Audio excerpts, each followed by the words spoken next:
Welcome back. Now, on this program, we deal with everything related to money, how you can earn it, how you can invest it, and also how you can spend it and get the best bang for your buck. On Wednesdays, we talk about auto because it's Wheels Wednesday. Today, we're going to talk about something that received a lot of hype when the product was announced, and this is the Ola S1 and S1 Pro. These are the electric scooters that Ola Electric launched, or rather introduced a while back.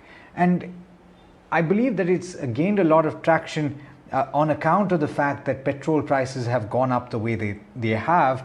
And it is a proven fact that using an electric vehicle would reduce your cost dramatically, especially if you take into consideration the subsidies or the benefits that the government provides under its FAME policy.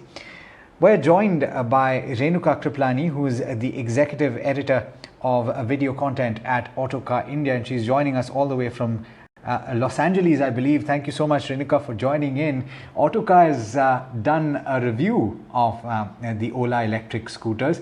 What are the initial reactions? And I'm really keen to understand whether there is, in fact, some idea as to whether what they've claimed is true to label. Well, thank you for having me on Wheels Wednesday, as always, Alex. And I'm in Philadelphia at the moment, so a little bit closer to you than before. There has been a lot of hype about the Ola scooter. Bookings were out of the roof. And despite the delays, there's still, when they launched, they promised test rides. Those were delayed. But there still has been a lot of interest in this bike, probably because electric, scooters and bikes in general are catching on. We've seen even Ather, go off the charts recently.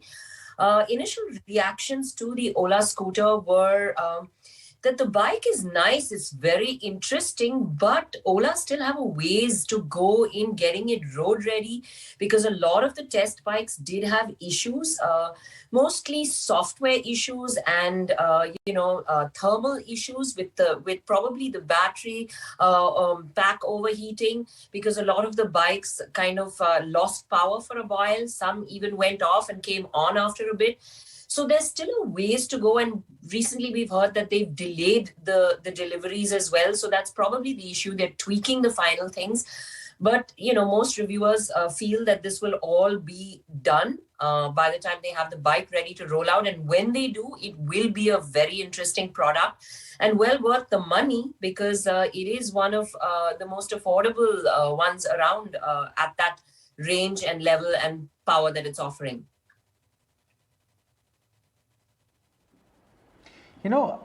It's interesting that we're talking about it right now. This is, as I look at it, something that will cost you between 85,000 and upwards of a bit over a lakh. So it's not exactly cheap, Renuka, but if you think about the usage cost and the fact that petrol is as expensive as it is today, that is definitely a prospect that people are considering very, very seriously. The question is, would you go for an Ola Electric, considering the fact that there are issues in terms of software, or would you go with an Ather, something that is more established and has been around for longer?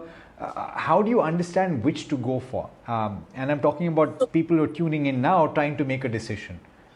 So the Ather is technically a little bit more expensive, even when you consider the subsidies, etc. And it is the one that it goes head to head with. So you're probably, it's like when you get a new iPhone, there are always a little few glitches and then they get sorted and ironed out. And I think that will be the issue in this case as well. Some of us prefer to wait for the version to settle in before we buy it.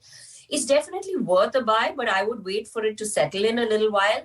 Once it does, it is a great product, because otherwise then the few software glitches, I think our reviewers, our bike reviewers really loved it. They said that it's, the chassis, the ride, the handling is all very, very well sorted. The touchscreen is great to use. And, if it weren't for the power issue, they would have given it a really great review. So I think, yes, it's good. But that's not to take away anything from the Ather bike. Ather, when they launched, had none of these issues. And it's also a very good electric scooter. If you were to ask me to put my money down right now, I'd probably say do the Ather. You'd be better off. It's tried and tested. Okay, but I want to talk a little bit more about some of those features that you mentioned. Beyond the issues that you said in terms of the software, and I believe also I was looking at that review that you mentioned, the Autocar review, and That's right. the reviewer talked about the fact that Ola has said that they are trying to fix these issues. They're trying to fix these software issues before launch, and they're quite confident that they will do that. Just some of the additional features, because this is not something that you can compare with a traditional IC engine because of the kind of bells and whistles on them. What did the reviewer say in terms of those features? They've liked a lot of the features that were supposed to be there. They've said that they will issue and come up with in later updates. So everything that was spoken about wasn't available on the test bikes. The test bikes were sort of probably prototypes. So I think, there's still a ways to go before they find everything that they can test and actually try on these bikes.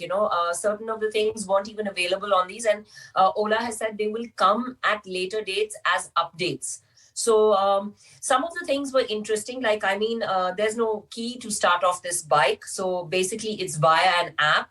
And the app wasn't downloadable at the moment. So they had, trial versions and things like that. So, you'll have to enter a code onto your touchscreen on the bike, or, start off your bike via the app. So there's a lot that's very digital about it.